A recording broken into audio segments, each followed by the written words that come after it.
Hey, good to be back. I'm Sam Basher. I'm Maud Garrett, and yeah, I chucked a Sam. I've got different coloured hair. It's green now. Woo, I look like Morrigan instead of Maud, but that's cool, we're over it. Here are the headlines. New York Comic Con happened over the weekend, and they dropped some juicy scoops. We're going to show you the cosplay that stole the show. Plus, we chat about Killing Joke and Inhuman movie rumors, along with two big stars who want in on the Marvel Universe. But first, New York Comic Con was jam-packed full of nerdy goodness. Now, some of the big news to come out of the event was a first look at Jessica Jones. And when I say first look, I mean that the entire first episode was played for an audience who took it upon themselves to review it for us, and the results are pretty positive. IGN says it starts out with a strong premiere episode that firmly marks the series as the most mature Marvel Cinematic Universe project to date. Yes, Daredevil took the MCU into a much darker, more violent place, but Jessica Jones not only matches that, it goes further. Further. Darker than the skull-crunching, pole-impaling, car door-stomping Daredevil. Oh, God, that part. I tried to explain it to somebody, and I was like, you ever step on a snail?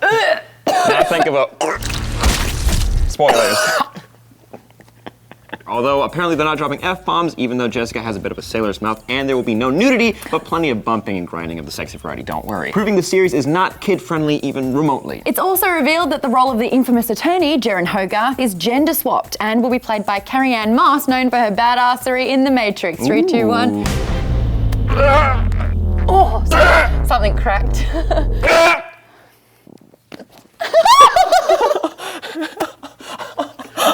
No, don't touch me.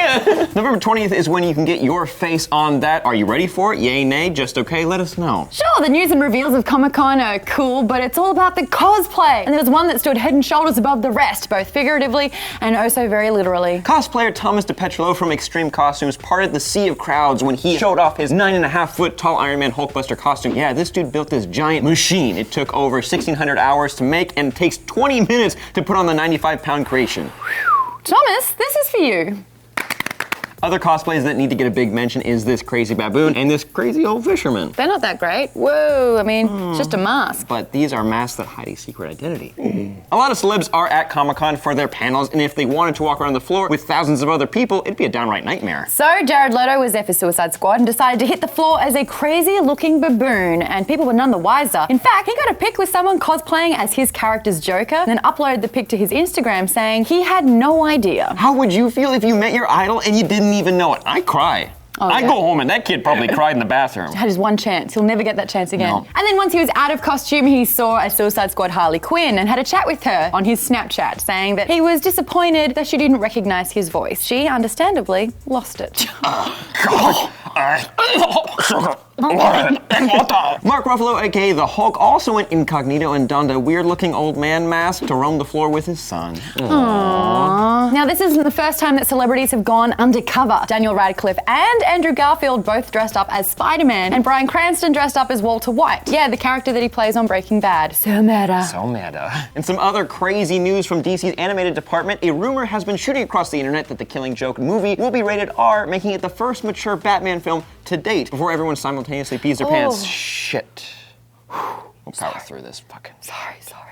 It's so warm. All right, let's backtrack a little bit. The story began a few months ago when WB and DC announced an animated Killing Joke movie set to be released in 2016, which is awesome. And of course, people started to speculate about the project, saying that DC would have to censor the original story to a degree. Now, DC animated movies have become darker over the past few years. I mean, check out Gods and Monsters. Hello. Yeah.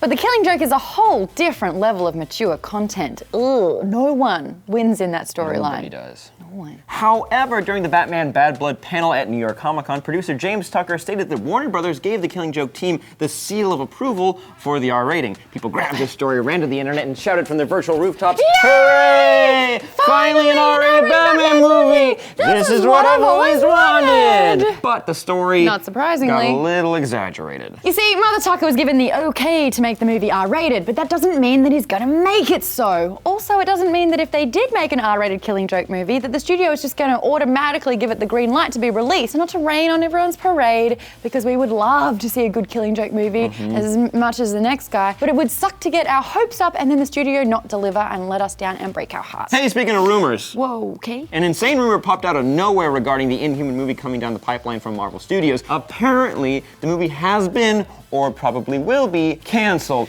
No!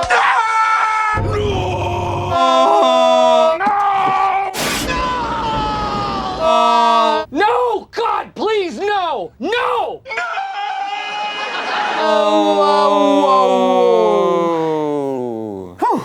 Okay, so the rumor came from multiple sources, and they said because of the recent reshuffling over at Marvel, Kevin Feige is trying to take power away from the previous big boss, Ike Perlmutter, who is still in charge of Marvel's TV sector. And then other sources came out saying that Adam McKay has been approached recently to direct the Inhuman movie. So we don't know what's true. Maybe what's nothing's going true. on? Maybe nothing's true. Maybe none of it's true, you know? Maybe we're all just being jerked around. Hey, maybe we're the real Inhumans here. That would make sense since I can manipulate fire.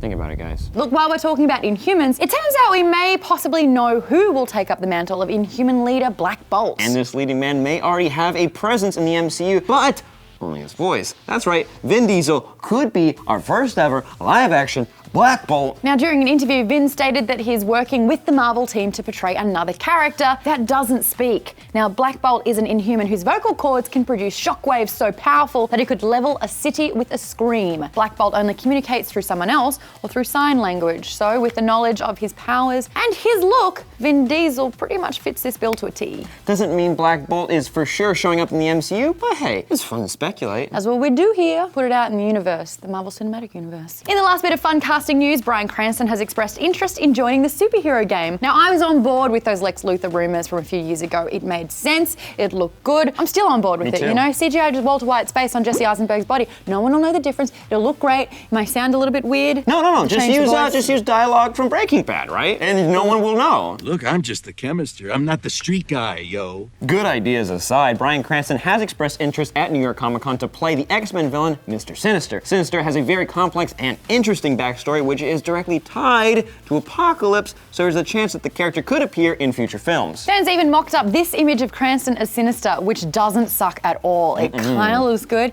It's gotten me a little bit excited. Hey, we think he would be a perfect fit over in that universe, but what do you guys think? What MCU character would you want to see Bryan Cranston portray? If any. If any. Would Vin Diesel make the perfect Black Bolt? Well, of course the answer is yes, so why did I ask you that? I don't know. Do you think we'll get a rated R Killing Joke movie? Is the Inhuman movie canned? And which celebrity disguise has been your favorite over the years? Let us know. Boy! It's called Ant-Man and the Wasp, and it'll be starring Evangeline Lilly alongside Paul Rudd. It's also the first official Marvel movie with a female character in the title. Oh God. Blankets negate. What's funny is that was like a for real attempt by me.